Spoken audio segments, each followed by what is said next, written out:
حضور نبی کریم صلی اللہ تعالیٰ علیہ وسلم نے اپنے دامن سے وابستہ رہنے والے ہر کلمہ گو مسلمان کو اپنی عزت اور اپنی حرمت کی حفاظت کا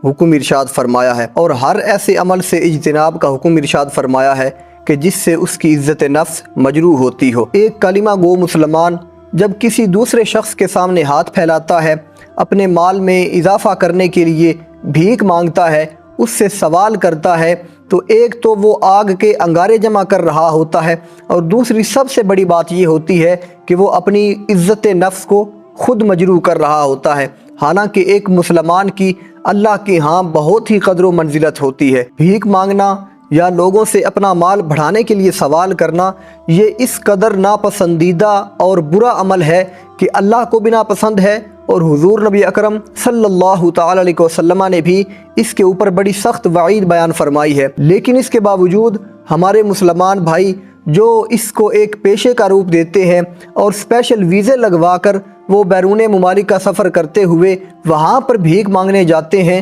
یہ ان کے لیے بہت برا عمل ہوتا ہے کہ وہ اپنی عاقبت کو خود خراب کر رہے ہوتے ہیں۔ حضور نبی کریم صلی اللہ تعالیٰ علیہ وسلم نے ایسے لوگوں کے بارے میں ہی ارشاد فرمایا، من سأل الناس اموالہم تکثرا،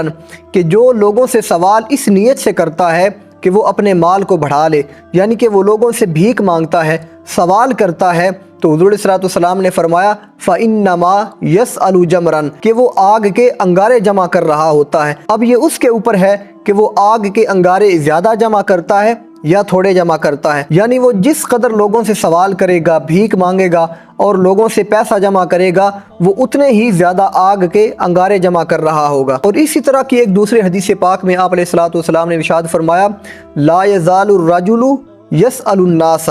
کہ ایک آدمی جب لوگوں سے مانگتا ہے، وہ ان سے سوال کرتا ہے اور وہ اس کو اپنی عادت بناتا ہے، تو فرمایا حتی یأتی یوم القیامت لیس فی وجہہ مزعۃ لحم، فرمایا کہ وہ جب قیامت کے دن آئے گا تو اس حال میں آئے گا کہ اس کے چہرے پر گوشت نہیں ہوگا۔ شارحین نے اس حدیث پاک کی شرح میں لکھا کہ ایسا شخص کہ جو بلا وجہ بھیک مانگتا ہے، اپنے مال کو بڑھانے کے لیے لوگوں کے سامنے سوال کرتا ہے، جب وہ قیامت کے دن اللہ کی بارگاہ میں حاضر ہونے کے لیے آئے گا تو لوگ اس کے چہرے کی ذلت اور رسوائی کو دیکھتے ہوئے یہ پہچان لیں گے کہ یہ وہی بندہ ہے کہ جو دنیا میں بھیک مانگا کرتا تھا۔ حضور نبی کریم صلی اللہ تعالیٰ علیہ وسلم نے تو ایک کلمہ گو مسلمان کو اپنی عزت نفس کی بحالی کا اس قدر خیال رکھنے کا حکم ارشاد فرمایا کہ جب اس طرح کے حالات پیدا ہو جائیں تو صرف اللہ کے سامنے ہی سوال کرے اور اس کے سامنے ہی اپنی حاجات کو رکھے۔ حضور نبی کریم صلی اللہ تعالیٰ علیہ وسلم نے ارشاد فرمایا،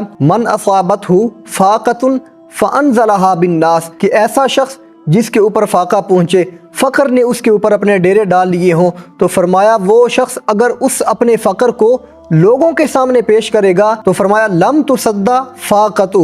تو اس کا یہ فاقہ کبھی بھی ختم نہیں ہوگا۔ یعنی جب وہ ایک مرتبہ لوگوں سے سوال کرے گا تو لوگوں سے مانگنے کی اس کو عادت پڑ جائے گی۔ اور پھر فرمایا ومن انزلھا باللہ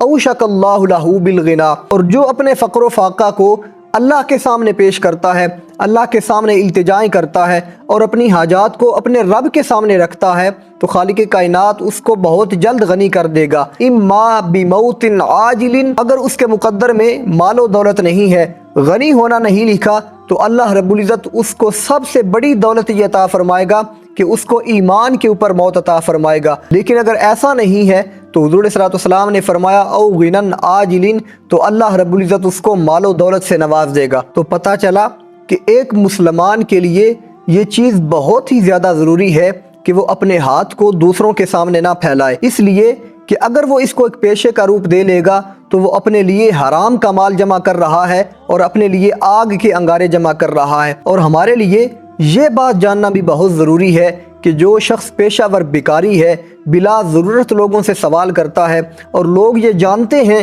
کہ اس کے پاس سب کچھ موجود ہے، لیکن اس نے سوال کو اپنی عادت بنا لیا ہے، تو ایسے شخص کو دینے والا بھی گناہ گار ہوتا ہے، وہ بھی مجرم ہوتا ہے، اور جو لینے والا ہے وہ بھی گناہ گار ہوتا ہے۔